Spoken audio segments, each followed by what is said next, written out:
Dear all, a warm welcome to everyone, and thanks to each one of you for being a part of World Business Angel Investors Week 2023 in Georgia. I am Meryem Chigobaidze, the head of Association of Women Entrepreneurs AWE and the country chair of World Business Angel Investment Forum in Georgia in 2023. Georgia is a small but very beautiful and economically strong country. It's rich in natural resources, ancient historical sightseeing, and with diverse agriculture. The country economy is powered by liberal and free market economy, preferential free trade agreements, low tax rates, and with developed transport infrastructure. Each of these make our country an attractive destination for foreign investors and the private sectors. I want to note that Georgia ranks the 7th in the world Ease of Doing Business Index.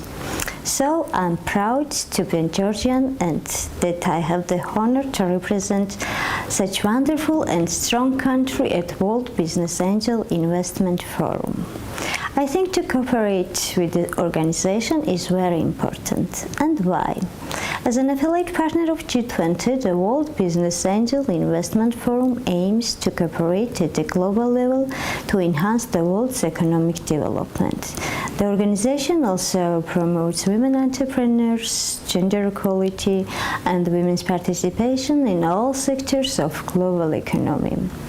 All this promoting access to finance, promoting financial inclusion, creates more jobs and financial stability. As the head of Association of Women Entrepreneurs AWE, I want to note that our organization got a lot of benefits from the World Business Angel Investment Forum, and we really appreciate it. And special thanks to Mr. Baybars Altuntaş, the chair of the World Business Angel Investment Forum, for his significant contribution to the development of global economy. Mr. Baybars Altuntaş, the chairs welcome bold. Dear presidents, dear ministers, dear country chairs, and dear participants. Business education and entrepreneurship education have come a long way in the past 2 decades. The mindset of students of entrepreneurship has changed as well and will continue to evolve. More and more business organizations are adopting an entrepreneurial spirit. Even conservative businesses are making it a priority to boost their entrepreneurial energies and promote a culture of creativity and innovation. Most innovative business ideas come from young people. Current and future entrepreneurs and investors need specialized knowledge and a highly complex set of skills to move innovative ideas into the market and ensure they succeed. All this suggests that it is time for higher education institutions to take on a new role. They need to revisit their current business curricula and expand their offerings beyond the traditional concept of business education into a wider framework that bundles education, incubation, mentoring, technology transfer, and research and development. With this in mind, the stakeholders of the World Business Angel Investors Week have agreed on the theme for this year's week, which will now take place until 25th of June as global collaboration with higher education to increase financial inclusion.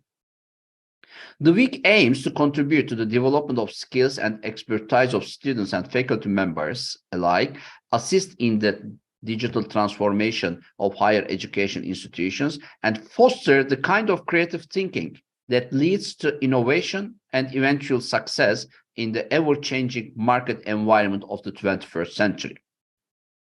During this special week, all stakeholders and participants in the week's events will pause to reflect on their fast-paced journey to analyze why business transformation is needed and how transformation will support entrepreneurship and innovation that will boost economies, and to reiterate how entrepreneurial ecosystems can create more jobs, more wealth, and for more social justice in cooperation with key players in early-stage equity markets in the post-pandemic economy.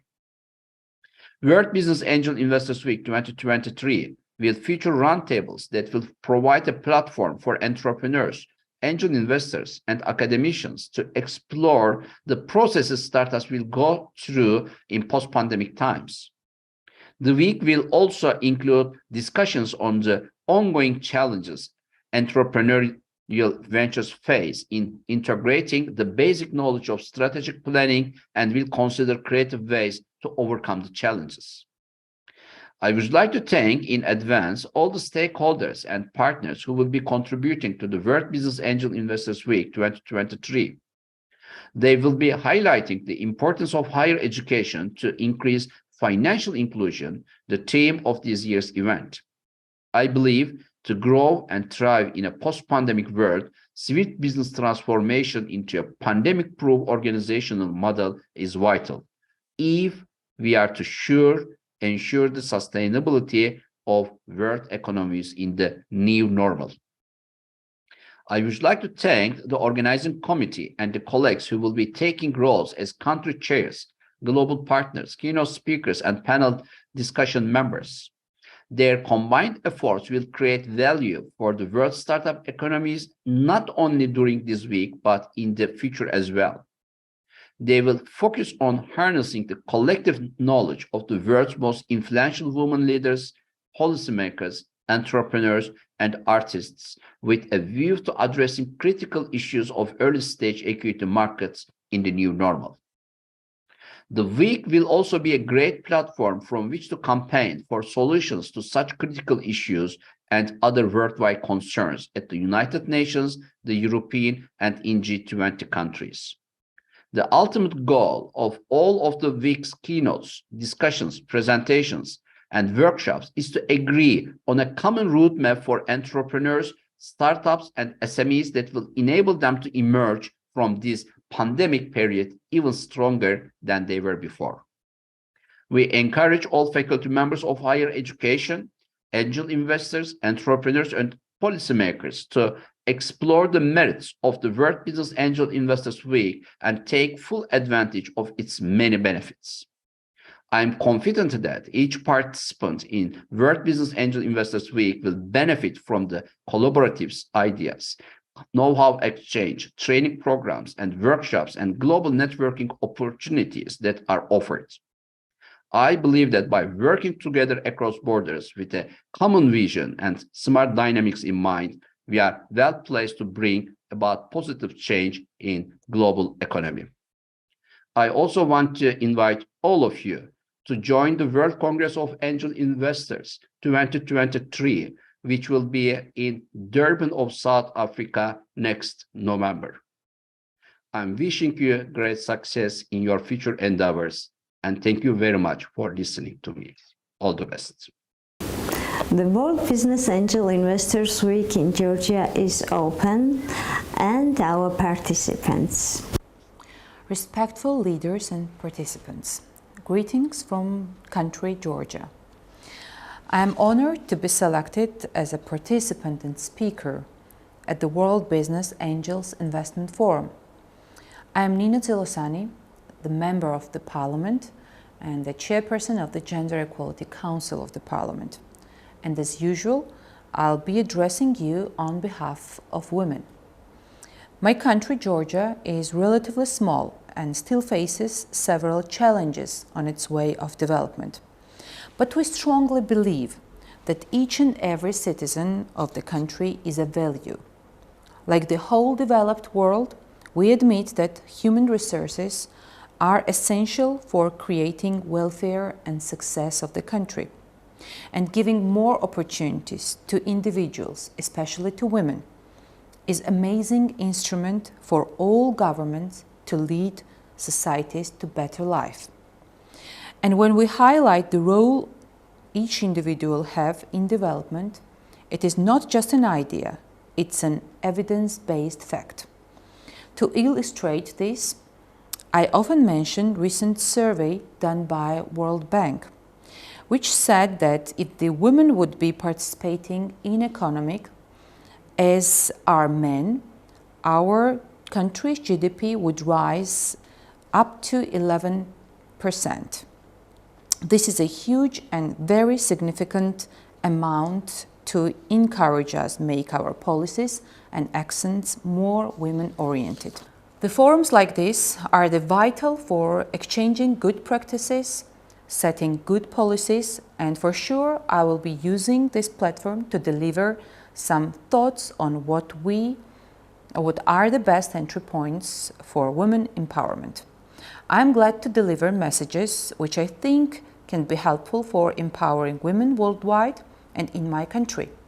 I believe that these ideas might be the first step in tackling the issue of financial inclusion and the global partnership of women. For women's empowerment in general and especially for their economic development, promoting women involvement in ICT with relevant supportive policies is one of the main entry points. Enabling women's participation in ICT educational programs, including science, technology, engineering, and mathematics, and increasing their access to ICT job and infrastructure can play a vital role in women's economic empowerment and subsequently in increasing the pace of the country's economic development and well-being. The importance of information and communications technology in everyday life continues to grow, and this tendency was strengthened by the global increase in ICT during the pandemic. The penetration of ICT in education, e-commerce, business and social communications also makes it a crucial tool for providing equal opportunities to women and men. In Georgia, the use of ICT has been on the uptrend over the years. It can be asserted that ICT is one of few areas in which gender disaggregated indicators are very similar. Women and men equally possess computers and mobile phones. Their access to the internet is very much alike across the groups. According to existing reports and publications, major obstacles and barriers in Georgia, there are stereotypes around technical professions, because one of the key barriers of women's engagement in the ICT sector, especially at the educational level, is related to prevailing stereotypes in society. Since family participation in a student's choice of a profession is significant, their perception of ICT as a man's profession restrains girls from making a free selection. Also, despite the growth of the number of ICT students in bachelor's and VET programs, the gender balance of admissions to and students in ICT programs remains strongly male-dominated, with female students representing only around 14% of bachelor's degree and 29% of VET program students. Despite the fact that lower number of female students are studying in ICT programs, a higher share of female participants has been academic performance at university than male participants. Higher female engagement is important not only in terms of women's empowerment, but also to fill the employment gap and support economic development. More female representatives think that informal connections are essential for employment in the ICT sector and perceive the lack of such kind of connections as barriers. In recent years, Georgia has made significant advancements in the areas of gender equality and non-discrimination. Especially noteworthy is its progress in the direction of legislative and policy decisions.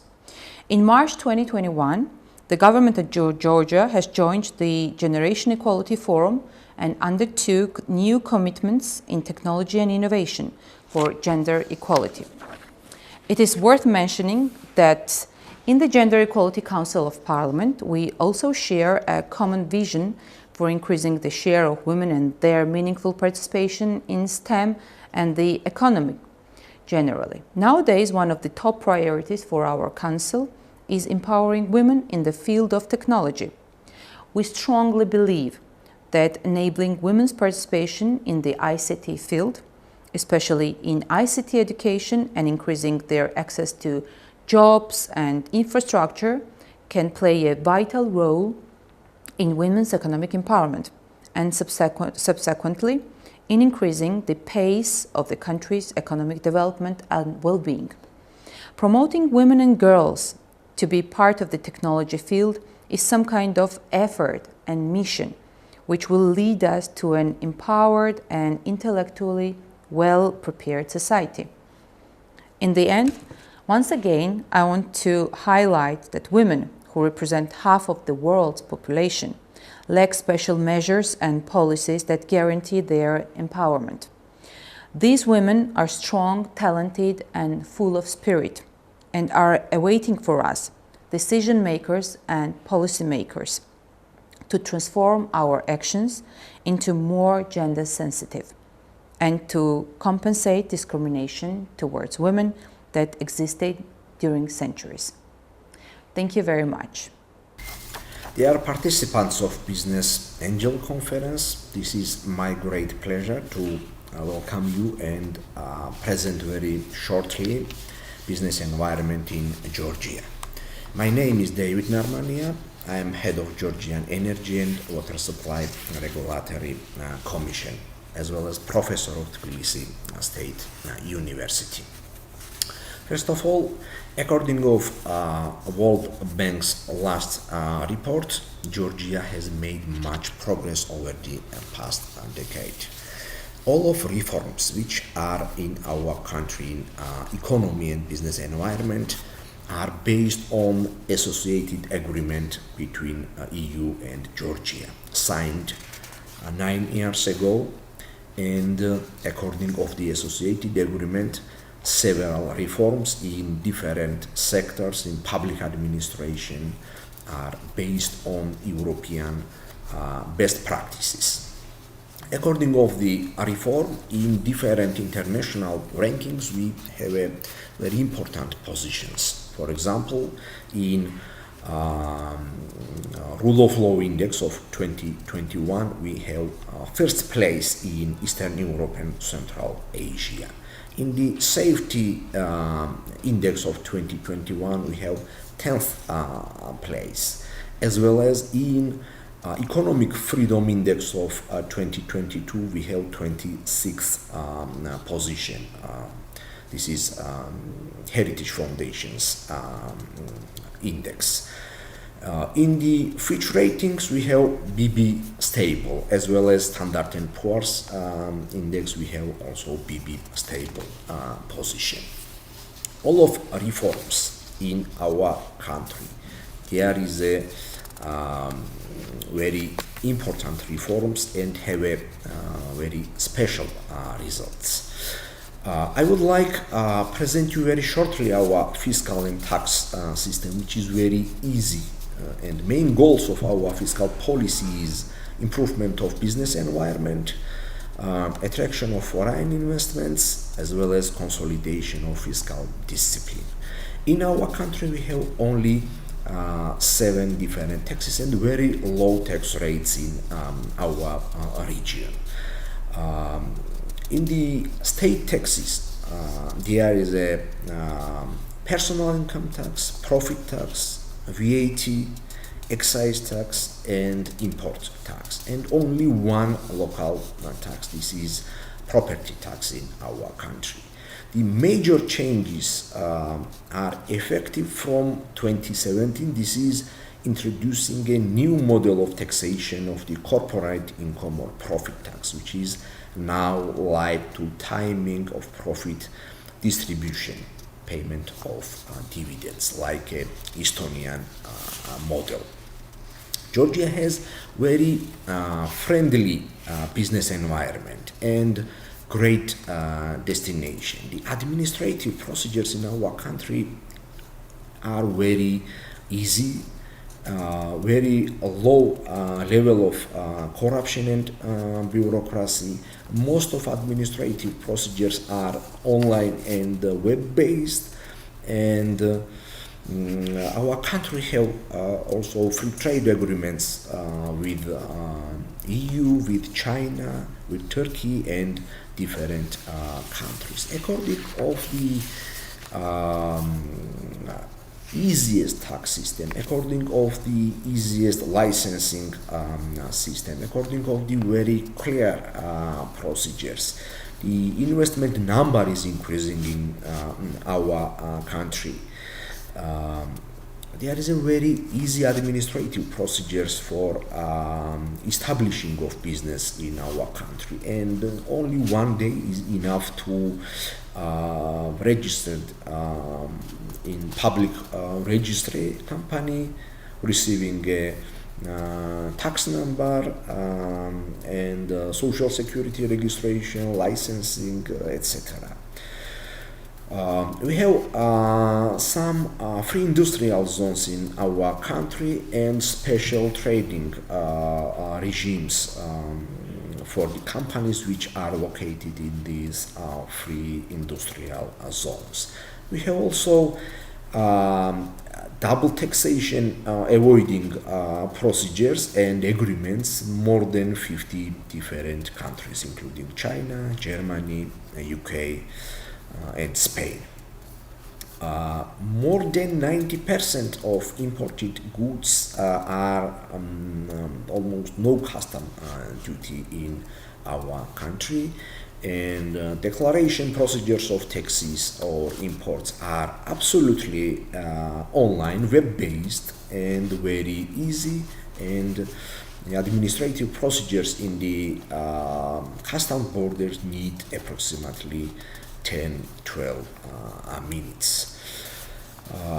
So according of the reforms and the easiest procedures, our country is business welcoming country. So welcoming Georgia and invest in Georgia. Thank you very much for your attentions.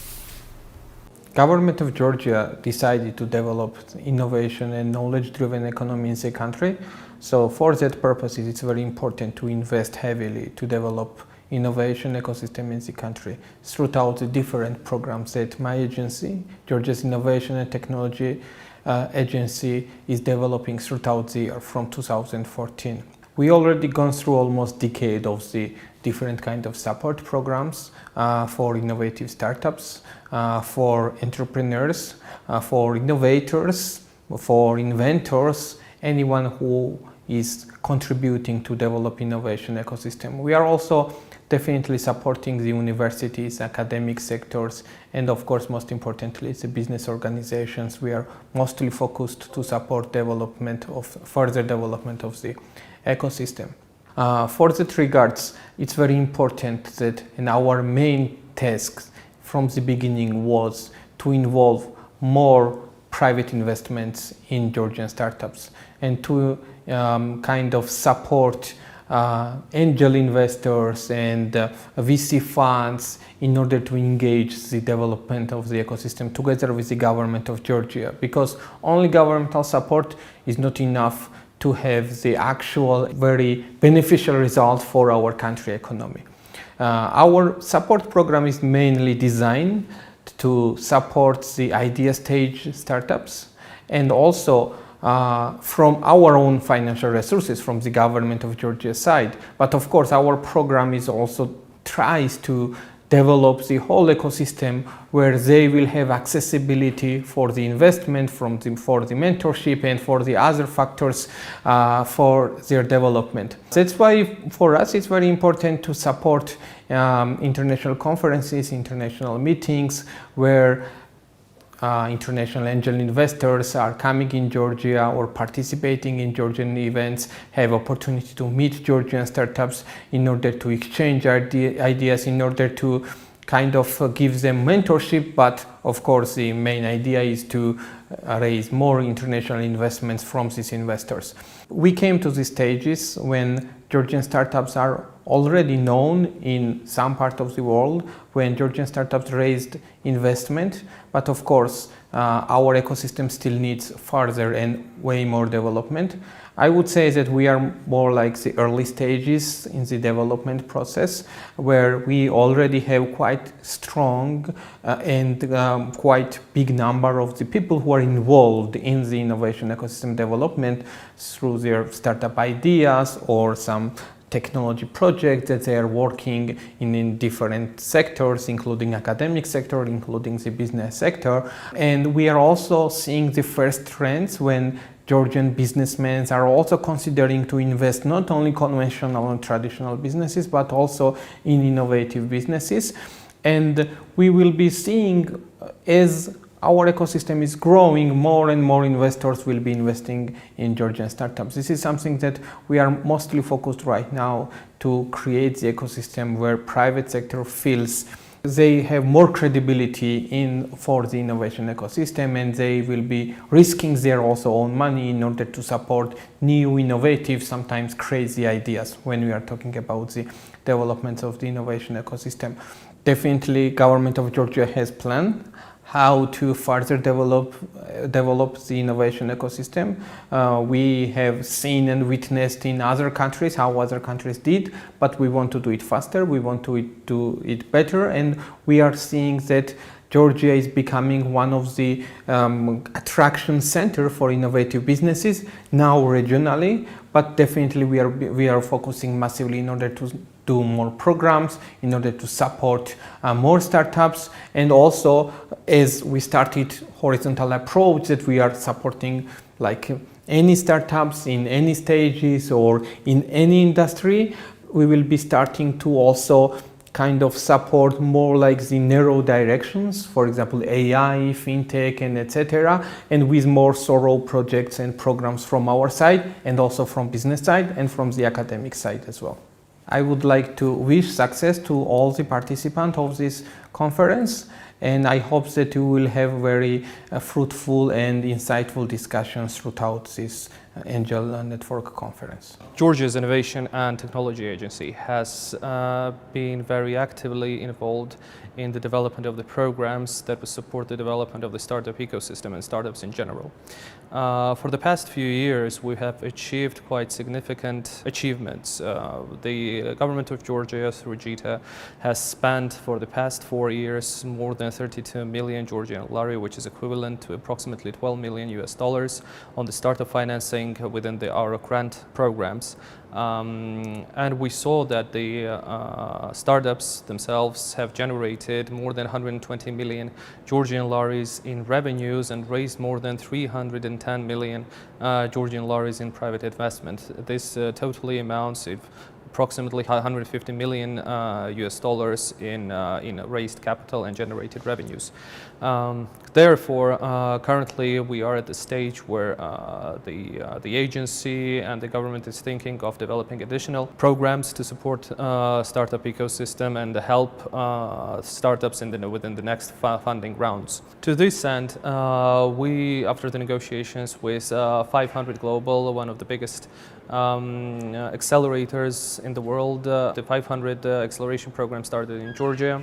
Based on this, then the 500 Global has also established first regional venture capital fund in Georgia, where JITA, the agency, is a limited partner with 25% commitment. However, we are not stopping here. We are also currently developing the other equity financing programs as well, which also involves the support of the angel network, as well as the development of the angel syndicates, where the agency will also co-finance and also finance the startups together with the angel investors. We're also planning to finance the venture incubators as well as venture studios, and we're looking at other equity programs aimed to directly finance the startups themselves. Starting this year, we have also introduced the new programs that would finance the local angel networks to organize the events, attract the investors, and bring the startups to pitch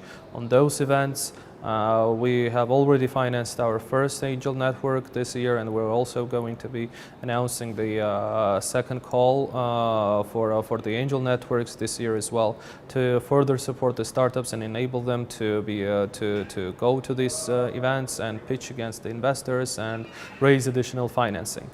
Ladies and gentlemen, it is my privilege to address you on behalf of Georgian Chamber of Commerce and Industry. And today I'm going to talk about two interconnected topics. One is small and medium businesses in the post-COVID period, and the second is gender equality. And these two topics are more interconnected than one might think. Now, of course, SMEs are a backbone of every economy. They drive innovation, they create jobs, and they bring communities together. And COVID was their biggest challenge yet. And I think COVID period was one of the busiest period in my professional career, because we got calls on a daily basis requesting assistance because there was, there was a lockdown, so there was a very big disruption in their supply chains. They need financial breaks, they need tax breaks. So we had to communicate with a lot of stakeholders in this process.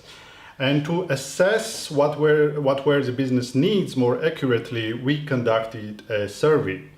Now, the first survey was conducted during the height of the COVID period, and we had a lot of questions. What is your biggest challenge? What is your key necessity?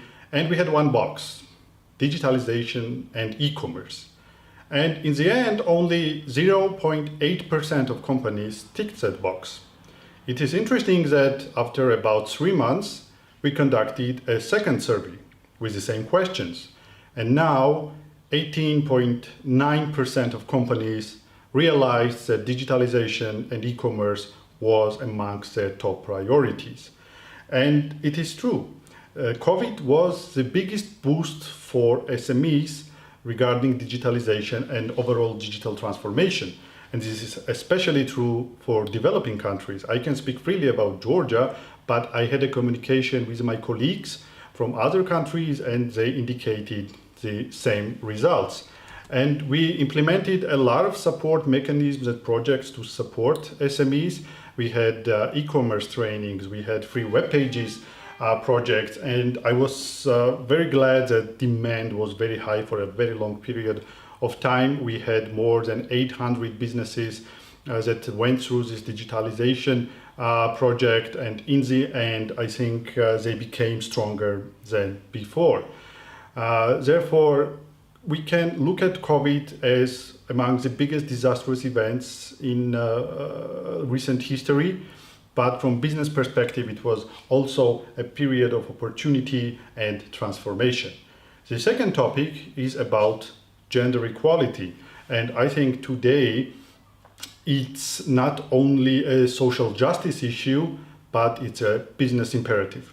Because gender equality brings into companies a diversity. It's a diversity of outlook, it's a diversity of perspectives, new ideas, innovations. And therefore, I'm not going to bore you with a lot of statistics, but every statistics conducted with major organizations indicate that gender equality on a workplace promotes companies and makes them more successful. Therefore, we can freely say that gender equality is no longer a good thing to do and the right thing to do, but it's a smart thing to do. And we worked a lot of leading donor organizations and our partners regarding supporting private business in ensuring gender equality. For example, we worked with UN Women, implementing women empowerment principles, and demand skyrocketed. We had about 40 businesses initially, and then it went up to 200. I'm talking about large companies. They transformed their activities, they implemented measures for sexual harassment mechanisms, they promoted gender diversity in their boards and in managerial positions, and their feedback was fantastic. All of them indicated that the productivity was highest it ever been, and the company had a lot of innovative and good decisions. Now, our second direction is small and medium businesses, and we supported a lot of businesses, women entrepreneurs who needed various types of support. And for example, we started introducing women into careers that were always considered as male dominating. As you might know, Georgia is a winemaking country. We're a cradle of wine, and it was always considered that making wine is a male privilege, let's say, and it was man's thing to do. However, now we have a lot of good women winemakers who make an excellent wine, trust me. And they started exporting, they started bringing into innovation, new perspectives, and I think wine market in Georgia became as diverse as ever. And we have a lot of new directions where women became more active, for example, IT or artificial intelligence, and I think it's a process that will not stop, and it will progress, and we will reap the results in the short term as well as in long term. Therefore, I strongly believe that driving business are people, it's innovation, it's digital technologies, and every company who wants to succeed in modern environment should take all these ingredients into consideration. Thank you for your attention, and I would like to use this opportunity to thank you for listening, as well as thank organizers for this wonderful event. Thank you. Our event is over. First of all, thank all of you for participating to World Business Angel Investors Week 2023 in Georgia. Thanks for interesting reports, and I really applaud your reports which you are consistently putting for the growth and the development of the country Georgia. Thank you.